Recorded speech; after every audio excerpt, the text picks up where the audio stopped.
गजाननं भूतगणादिसेवितं कपित्थजम्बूफलसारभक्षितम् उमासुतं शोकविनाशकारणम्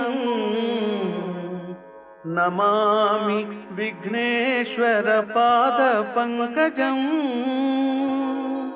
Namami विघ्नेश्वरपादपङ्कजम्।